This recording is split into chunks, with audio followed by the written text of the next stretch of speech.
Good morning सगळ्यांना. मी आहे त्रिवेणी. परत एकदा आपल्या युट्यूब चॅनलवरती सर्वांचं खूप खूप मनापासून स्वागत आहे. आज आहे धनत्रयोदशी, दिवाळीचा दुसरा दिवस आणि धनत्रयोदशीच्या सर्वांना खूप साऱ्या शुभेच्छा. सकाळ सकाळी इथं बघा बाहेर आतलं स्वयंपाक होईपर्यंत बाहेर लेकीने तर छान अशी रांगोळी काढून घेतली होती. कशी काढली रांगोळी तिने कमेंट बॉक्समध्ये कमेंट करून नक्की सांगा. छान काढते तशा ती रांगोळ्या. आणि त्यानंतर बघा इथं मस्त असं गवळणी घालायचं तिचं काम चालू आहे. काल काही मला शूट करून तुम्हाला दाखवता आलं नाही आणि मग म्हटलं चला आज तरी हे दाखवावं. आणि मग इथं तिचं पेंद्या असतो ना जो गवळणीच्या मध्ये तो घालायचं चालू होतं. आणि खरं तर मीही हे घालू शकत होते. गेल्या वर्षीचे जर तुम्ही ब्लॉग बघितले असतील दिवाळीचे आपले, तर मी तुम्हाला सगळे दाखवले होते की गवळणी कशा बनवतात, रोज कुठले कुठले काय काय बनवतात ते. तर म्हटलं चला सो आपण बनवण्यापेक्षा आपल्या मुली बनवतात हे काय आपलं आपण बनवण्यापेक्षा सगळ्यात चांगली गोष्ट आहे. कारण त्यांच्यात या गोष्टींची आवड निर्माण होती हेच माझ्यासाठी खूप छान अशी चांगली गोष्ट आहे. आणि आता इथं बघू शकता तुम्ही आपल्या खिडकीतल्या हँगिंगला किती सुंदर फुलं आली होती. आणि आकाश कंदील दाखवलेला म्हणजे दाखवायचा राहिला होता माझ्याकडून खरं तर, आणि आता दाखवला. खूप सुंदर दिसतंय ते तोरण आणि आकाश कंदील लावलेला. इकडलं सगळं दाखवेपर्यंत इथं लेकीच्या मस्त अशा बघा गवळणी पण घालून झाल्या. आणि इथं बघा एक गवळण तिनं पेंद्याचा पाय दाबत असताना बनवलेली आहे. नंतर पण दाखवेन मी पूजा करताना वगैरे. एकदम सुंदर तिनं फुलं वगैरे वाहून पूजा केली होती. आत आले आणि मस्त अशी देवपूजा करून घेतली. एकदम देवात चकचक असे उजळवून घेतलेत आणि मस्त एकदम छान अशी पूजा झाल्यानंतर घरातलं वातावरण झालं होतं. त्यानंतर ना डायरेक्ट मी संध्याकाळी शूट करायला घेतलेला आहे. आज धनतेरस आहे त्यामुळे आज 13 दिवे लावतात. तेरस म्हणजे 13. आणि हे 13 दिवे मी कुठं कुठं लावणार आहे हे बघण्यासाठी आपला आजचा ब्लॉग स्किप न करता शेवटपर्यंत बघा. आणि आतापर्यंतचा ब्लॉग जर तुम्हाला आवडला असेल ना तर लाईक सुद्धा करा. आणि इथं तिचं ना 13 दिवे पेटवायचं चालू होतं किंवा लावायचं म्हणू शकता तुम्ही. आणि इकडं माझी धनतेरसची पूजा सुद्धा सगळी करून झाली होती. आणि बघा इथं जे छोटे छोटे म्हणजे आहेत ना सुगड त्याच्यामध्ये मी धने भरून घेतलेत. बरेच जण धान्य भरतात, सगळ्या काही गोष्टी करतात, पण मी पहिल्यापासून अशाच पद्धतीने पूजा करत आली आहे. तशाच पद्धतीने म्हणजे माझ्या घरात जशी करतात तशीच करते. आणि इथे बघा लिंबाचा पाला, नंतर बघा आपलं हरळी, आगाडा, कडीपत्ता अशी आयुर्वेदात ज्या ज्या गोष्टींचा काड्यांसाठी वापर केला जातो, औषधी वनस्पती असतात ना त्या माझ्या घराभोवती ज्या ज्या आहेत ना त्याच्या फांद्यांची पण मी पूजा करून घेतली. कारण आज सगळ्यात जास्त महत्व असतं ते धन्वंतरी पूजनाचं. आणि माझ्याकडे धन्वंतरीची काही प्रतिमा किंवा फोटो नाही, पण अंतकरणापासून मी त्याची पूजा मात्र केलेली आहे. आणि सांगायचं असं की आज जगातला म्हणतात की पहिल्या डॉक्टरचा उगम झाला होता जेव्हा म्हणजे विष काढलं जात होतं समुद्र मंथन करताना. म्हणून मग आज डॉक्टर लोक सुद्धा बघा धन्वंतरी देवतेला खूप मानतात आणि पूजा करतात. म्हणून आजची धनत्रयोदशीची पूजा करत असताना धन्यांबरोबर म्हणजे त्या काड्यासाठी उपयोगाला येणाऱ्या किंवा आयुर्वेदात उपयोगाला येणाऱ्या वनस्पतींची पण पूजा केली जाते. हळूहळू मलाही जसं गोष्टी माहिती होतात आहे ना तसं मी पूजेमध्ये सुधारणा करत मी सुद्धा पूजा करत आहे. आणि तुम्ही जर आत्ता बघितलं असेल हे 13 दिवे घेतलेत. सुरुवातीला 13 दिव्यांमधील 2 दिवे आपल्या मंदिरामध्ये लावून घेतलेले आहेत. त्यातला तिसरा दिवा होता तो आपलं पाण्याचं पिंप म्हणजे आपण जिथं पाणी भरून ठेवतो ना तिथं लावलेलं आहे. त्यानंतर 2 दिवे माझ्या स्वामींजवळ लावलेले आहेत. आणि त्यानंतर बाहेर आले आणि मेन आपल्या घराचा जो दरवाजा आहे ना त्याच्या बाजूला यातले 2 दिवे मी ठेवून घेतलेले आहेत. खरं तर आज धनतेरस दिवशी या 13 दिव्यांचं खूप महत्व असतं. म्हणून मग तुम्ही जरी लावले नसतील, या वर्षी नाही जमलं तर पुढच्या वर्षी पण तरी नक्की करू शकता. आणि हा ब्लॉग तर आपला 9-9:30 पर्यंत आला आणि संध्याकाळी 12च्या आत तुम्ही हे 13 दिवे कधीही लावले तरी चालतात.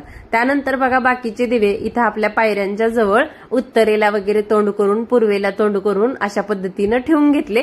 त्यानंतर त्यातले काही दिवे जे आहेत आपलं गेट जे माझ्या पाठीमागं दिसतंय ना तुम्हाला त्या गेटवरती खरं तर हे दक्षिण बाजूचं गेट आहे, पण दिवे ठेवताना मी उत्तरेला तोंड करून दिवे ठेवले होते. हे सगळं झाल्यानंतर मी यमदीपदान सुद्धा केले. ते कसं केले हे बघण्यासाठी ब्लॉग स्किप न करता शेवटपर्यंत बघा. मी का सांगते की बऱ्याच वेळेस तुम्ही स्किप करून ब्लॉग बघता आणि मग काय काय कसं कसं केलंय हे तुम्हाला समजत नाही. हे बघा इथं गेटच्या वरती ना थोडीशी जागा आहे तर तिथं सुद्धा उत्तरेला आता जे दिव्यांचं तोंड केले ना ते उत्तरेला केले. बऱ्याच वेळेस दिवा लावत असताना ना शक्यतो सगळ्या दिव्यांचं तोंड हे उत्तरेला करायचं असतं.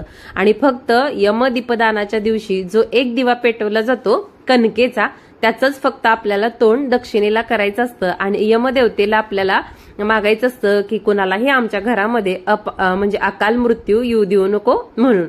अशा पद्धतीनं यमदेवाला प्रार्थना करायची असते. तर इथं बघा मस्त असे इथं मी 13 दिवे आहेत ना ते सगळे लावून घेतलेत आणि आहो इथं लड्डूला घेऊन उभारले होते आणि त्या 13 दिव्यातले 2 दिवे जे होते ते मस्त इथं ती लेकीनं गवळणी केलते ना तिथं ठेवून घेतलेत. आणि इथं बघू शकता काय सुंदर मस्त लाइटिंगमुळं घर दिसतंय की नाही. खरंच दिवाळी हा लाइटिंगचा उजेडांचा सण आहे आणि लाइटिंग शिवाय दिवाळी असल्यासारखं वाटतही नाही. 4 फटाकडे 4 फराळाचे पदार्थ कमी केले तरी चालतील पण उजेड मात्र हवा. आणि हे बघा शुभ दीपावलीचं हे सुंदर स्टिकर आणलं होतं आणि एका बाजूला ना अशी त्याला शुभ दीपावली ही बाजू दिदी दाखवती ना अगोदर तिथं चमकी होती आणि एका बाजूला ना प्लेन आहे. खरं तर शॉप वगैरे असतील कोणाचे आणि काचेचे डोअर वगैरे असतात ना तिथं लावण्यासाठी खरं तर हे खूप छान आहे कारण दोन्ही बाजूनी ते शुभ दीपावली दिसते म्हणजे आतल्या आणि बाहेरच्या बाजूनी. तर असंच खरेदीला गेल्यानंतर हे स्टिकर मला तिथं दिसलं होतं आणि खूप सुंदर वाटलं होतं. आणि इथं सुद्धा बघा आपल्या दरवाजावरती लावल्यानंतर सुद्धा किती गोड दिसतंय ना ते. तर मग मी काय केलं डबल साईडची जी चिकटपट्टी असते ना त्यानंच इथं आता चिटकवून घेते जेणेकरून म्हणजे मला काढून जरी ठेवायची इच्छा झाली तसं तर मी आणलेल्या गोष्टी प्रत्येक वापरूनच टाकते. ठेवण्याचा काही प्रयत्न नसतो कारण गेले 13 वर्ष ज्यावेळेस आपलं घर नव्हतं तेव्हा बऱ्याच वेळेस अशाच गोष्टी ठेवल्या जायचा आणि वापर होत नव्हता. परंतु या 3 वर्षात जसं आपलं हक्काचं घर झाले तसं त्या गोष्टींचा मनसोक्त असा उपभोग आम्ही चौघं पण घेत असतो. इथं बघा मस्त असं हे जे शुभ दीपावलीचं स्टिकर आहे ना ते लावलंय आणि कसं दिसतंय सांगा बरं. आवडलं असेल तर लाईक करा बरं का या स्टिकरसाठी. मला तर खूप आवडले हे. आणि चमकीची जी बाजू होती ना या स्टिकरची ती सगळी बाजू मी वरती घेतली. आता तुम्हाला व्हिडिओमध्ये दिसत नाही पण आम्हाला घरी ना लाईटमध्ये ती खूप सुंदर दिसते. अशी त्याच्यावरची जी चमकी चिटकवलेली आहे ना ती लाईटच्या उजेडामध्ये खूप सुंदर दिसते बघा. त्यानंतर मस्त असं चला म्हटलं आज धनतेरस आहे तर थोड्या फटाकड्या तर उडवायलाच पाहिजेत म्हणून इथं चाललंय बघा लेकींचं मस्त असं व्हिडिओ काढायचं फटाकड्या उडवायचं. लहान मुलांचा आनंद याच गोष्टीत असतो. दिवाळी म्हणजे त्यांच्यासाठी फटाकड्या फराळापेक्षाही फटाकड्या म्हणजे त्यांच्यासाठी प्रिय असतात म्हणून आहोंनी काल रात्रीच या दोघींसाठी फटाकड्या आणल्या होत्या आणि त्याच बघा इथं उडवायचं चालू आहे.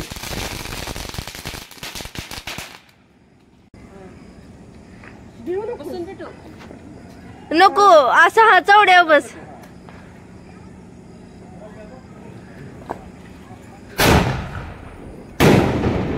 मला ना फटाकडे उडवायची खूप भीती वाटते. फक्त फुलभाज्या मला उडवायला आवडतो. एक तो भीत उडवले आत आले आणि यमदीपदानासाठी जो दिवा लागतो ना तो बनवते.